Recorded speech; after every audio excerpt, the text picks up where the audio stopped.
Таджики, охи, мужики. Короче, не выжимной подшипник лишь когда коробка шифрования. Renault Fluence. Я сейчас буду делать обзор Renault Не, Fluence. проблема в чем была? Покажи. Проблема его хозяине. Денег нету, обслуживать не хочет. Вот, вовремя не обслуживается. И поэтому такая ситуация получается. А какая ситуация была? Ситуация такая, что Вот пока, а это вот как раз коробка сцепления. Это вот, как называется? Выжимной подшипник. Ага. Вот это подшипник, Цилиндра. выжимает, понимаешь, да? Вот он выжимает и все. А вот и все, вот. Выжил, отжал. Какая проблема была? Вот этот. Я же говорю, проблема хозяине, остальной проблемы нету. Все. Ясно. Да. Молодец. Renault Fluence. Сош датор 15 барои нами выжимной подшипник шалиш кардам. Даридагия. Барои ҳами подшипник шалиш кардам. Не балкаша под моторный балка моторша мехапав. Всё.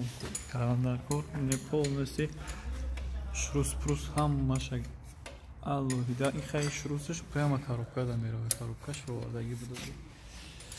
Ҳама ира мефурим. Яъне ки ма чӣ гуфтанем барои фақат ҳамон подшипник шайваз кардан. Ана мошин пробегаш 130 тай.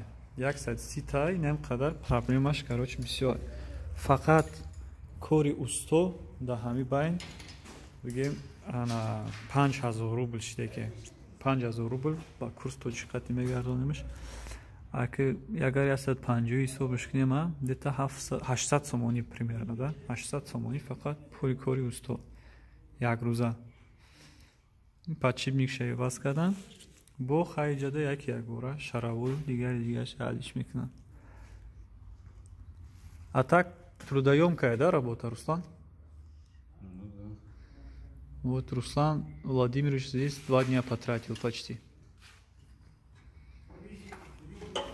Все. Касе ки агар амхели мошин дар Россия дил ният гирифтан дошта боша, ҳамира ба инобат бигирем. Барои сцепленишам алиш кардан фақат кори усто 5000 рубл мешавад. Таджики, охи, мужики.